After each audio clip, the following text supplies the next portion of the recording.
is going to be Maura Regan. If you have never met Maura, you're unfortunate but you have a chance to meet her today. She's a very strong executive and a real force in the licensing industry and to a degree in the toy industry as well. The organization she runs is the International Licensing Industry Merchandisers Association. It's also known as LIMA. It is the premier association for the global licensing industry, and Maura is responsible for leading it in defining and shaping its future focus. This has and will continue to include fostering the growth and expansion of licensing around the world and creating a greater awareness of the benefits of licensing to the business community at large. She was formerly with Sesame Workshop, MTV, Scholastic Entertainment, and the Jim Henson Company. She is a standing fellow of the U.S. Japan Foundation Leadership Program, and she's on the advisory board of One Animation, the Toy Foundation, and Women in Toys. Her organization, LIMA, maintains offices in the United States, Australia, Brazil, China, Germany, Japan, Mexico, the United Kingdom, and more. They're in 40 countries. And they sponsor the Licensing Expo in Las Vegas, Brand Licensing in Europe, Licensing Expo Japan, Licensing Expo China, and the New York City Summit. Ladies and gentlemen, Maura Regan. Well, hi everybody. Thank you so much for that introduction, Richard. That was pretty impressive. Wow. A force. That's a little scary. But anyhow, I'm so delighted to be here. Thank you so much for extending the invitation to me on behalf of LIMA. And I was particularly excited to hear the remarks this morning about the emphasis to be put on toys and education. I spent the bulk of my career as a licensor with Sesame Workshop, the home of Sesame Street. And one of the things that I'm particularly proud of is, aside from opening our office in China, is also how we had such a consistent emphasis on creating educational, interactive, fun and engaging toys. So it really warms my heart to hear that there is a consistent and continued emphasis on what's so very, very important. So with that aside, I'll just jump in now. So thank you again.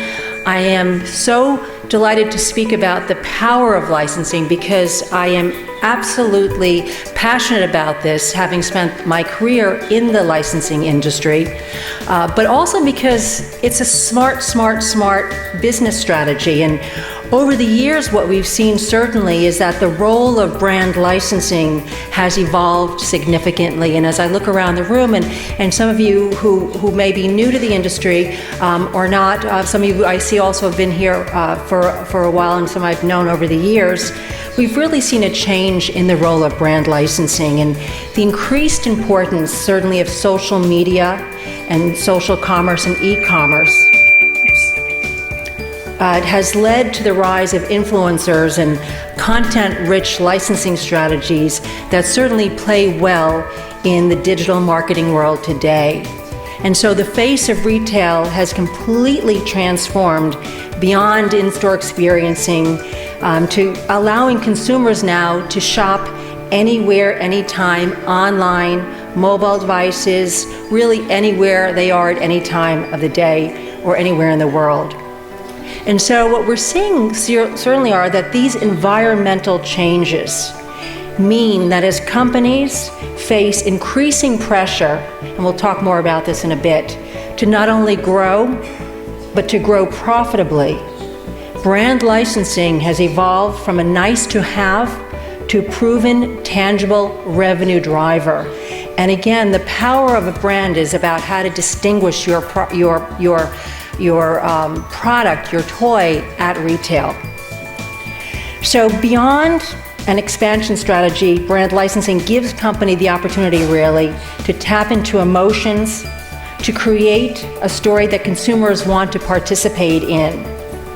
And in 2018 and 2019, what we saw evolve was that consumers today have more power than ever really to enjoy this success. And so that any business, and from a business perspective, looking to remain competitive, You must know how to leverage a smart licensing strategy to grow your bottom line without incurring massive risk or investment. So I'll really just talk a little bit now about who I am and our organization. What we are is, besides having a very, very long name that's very hard to understand, and we are going through a rebranding exercise, we are the premier trade association for the global licensing industry. And what that means, just as Rebecca was speaking earlier about the Toy Association, is that we really are the association that looks out for everybody in the licensing industry.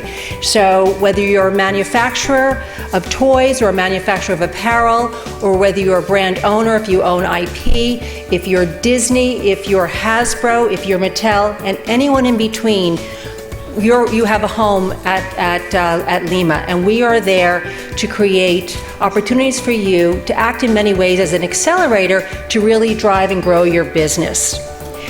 So we really look to service our corporate members around the world by having on-the-ground expertise in key markets throughout the world.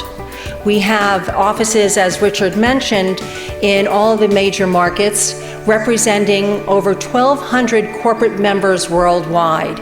And what that means is that if, for example, using Disney again or Hasbro, with your one corporate membership, all of your employees, wherever they are in the world, are a member of LIMA. So the resources and the education and the programs that we develop to help you accelerate your business are available to you through that corporate membership. Okay. As I spoke about earlier, what we're looking to drive further and support all of you in this industry is to help you drive your business. We know that licensing is one of the most powerful contemporary forms of marketing and brand engagement, and it works on a number of levels.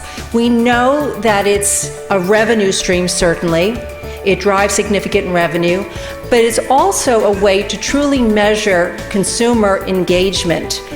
Marketing and PR and advertising are pieces of this, but when you're really looking to be able to rationalize and have a true ROI on your investment, licensing is a sure way of delivering on that. We'll talk a little bit more about this certainly, but the challenges that we've seen at retail. And the challenges at retail are really not anything that we haven't all seen before. It's around competition and hearing different voices, if you will, at retail, talking about experiences. But earlier, or late last year, I had the pleasure of being at the Frankfurt Book Fair, which is actually one of the oldest, if not the oldest, trade show in the world. And what it's about is it's a marketplace. It's about commerce. It's about consumers consuming. And we're seeing that today. And so whether it's online, offline, social commerce, which means on your Instagram feeds or any of your other social platforms, you're seeing those ads. Ultimately, it's always about the consumer being able to connect and consume or purchase a product that they really somehow have connected with. And the way to stand out when there is so much opportunity with so much choice is through taking that brand experience and articulating it through a toy, through an apparel garment, through stationery. We were mentioning stationery earlier. All those items are allowed to connect, or allowing the consumer to connect and make a choice when there's so much out there to choose from. So that's particularly key for us, I think, as we really look at how do we work with manufacturers and brand owners to help them gain market share at retail, is to create strong licensing programs that really, really connect with them. Okay, all right. We talk a little bit about the business of our business, and despite what we saw this year, what was happening in the US around the Toys R Us bankruptcy, and the softening as a result of that of the toy industry, year over year, licensing overall enjoys steady growth. Retail sales of licensed products worldwide is over $270 billion US. And retail sales of licensed products in Hong Kong and China are a little bit more than 8 billion US dollars. And so you can see there's a tremendous opportunity for growth. Further, really looking at refining the numbers, worldwide retail sales of licensed toys also is very strong, over $36 billion. And then really breaking it down further, here in China and Hong Kong, retail sales is 1.9, almost 1.2 billion. So what we look at when we look at these numbers is really trends. And again, we believe that this past year was an anomaly and that the market, in fact, will recover in terms of the toy industry specifically. But within that, one of the things that we really see is that despite this year anomaly, licensed products still remain particularly strong.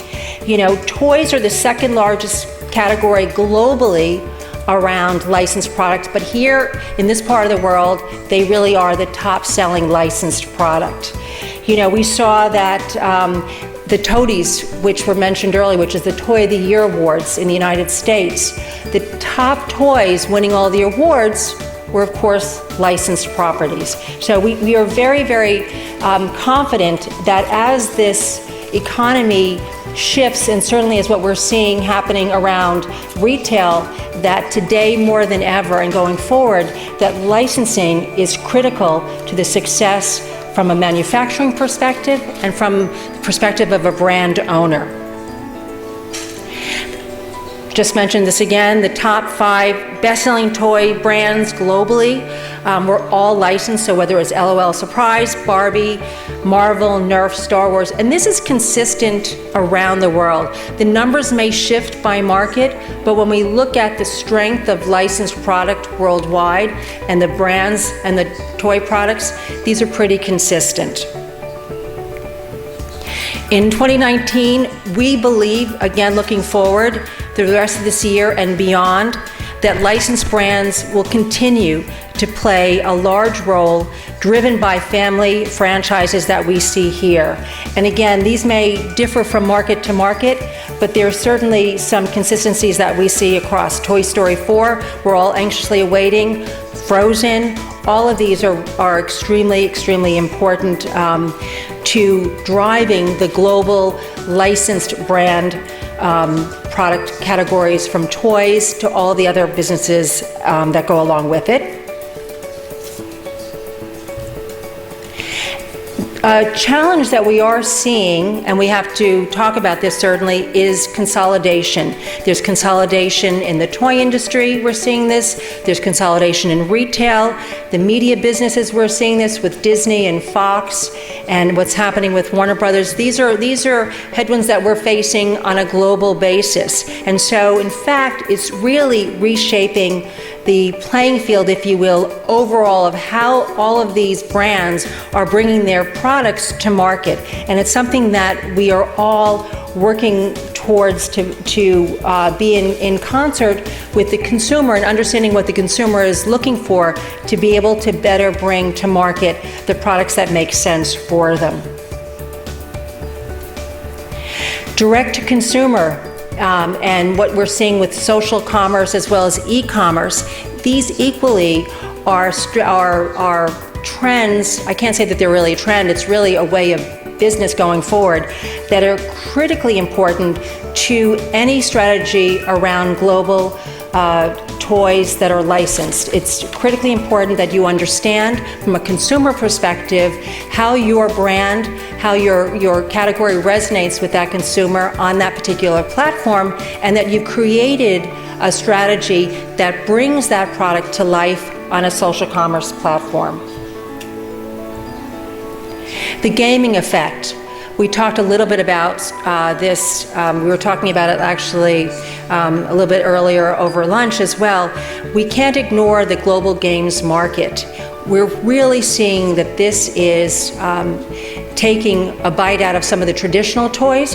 And certainly that's a challenge, but it's also an opportunity as we look at how we can create franchises out of this global gaming market and take advantage of the consumer who is absolutely living this franchise day in and day out, and how do we then extend it to have a reach that goes back to a traditional toy and then back into a gaming experience. And so we see that there's tremendous opportunity here.